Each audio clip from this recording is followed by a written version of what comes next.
analyzed data from about 100,000 people who drink soda on a regular basis. They have significant more weight gain and are more likely to become obese than people who drink soda on the occasional basis. So it's very clear that consumption of soda and sweetened beverages is an important risk factor for weight gain and obesity.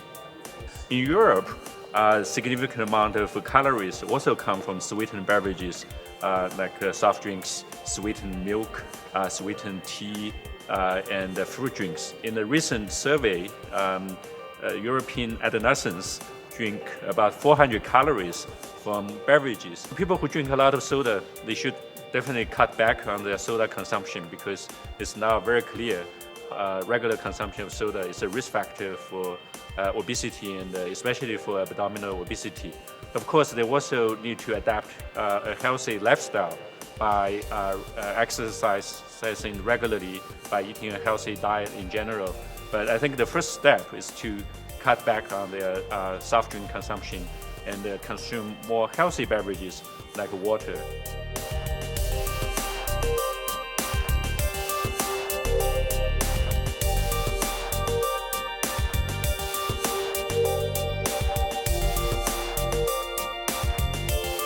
What we know right now is that still far too few clinicians actually measure waist circumference in clinical practice. So that would be my first observation. The second observation is to remember that we should use waist circumference in combination with BMI, because the two of them, waist circumference and body mass index, tell us more about the overall risk of our patient than either one alone.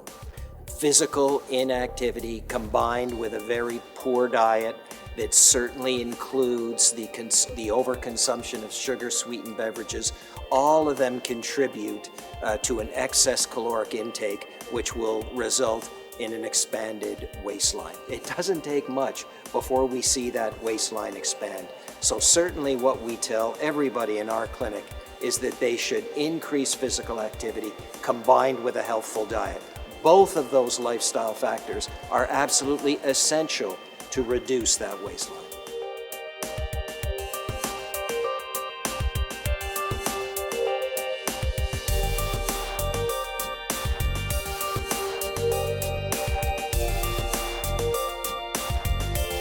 The most important risk factor for type 2 diabetes is family history.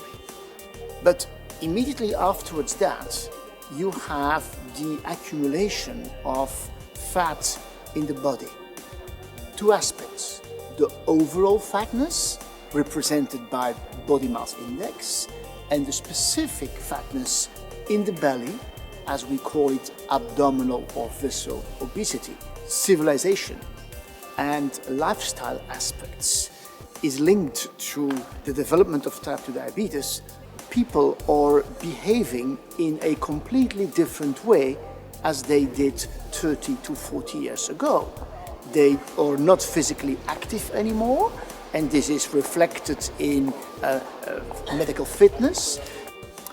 In the context of the overall lifestyle aspects, as we have learned in this congress, that sweetened or sugared beverages may have an effect on insulin resistance as well as on the accumulation of visceral fat, it is not surprising that using these beverages will also become an important risk factor for the development of type 2 diabetes.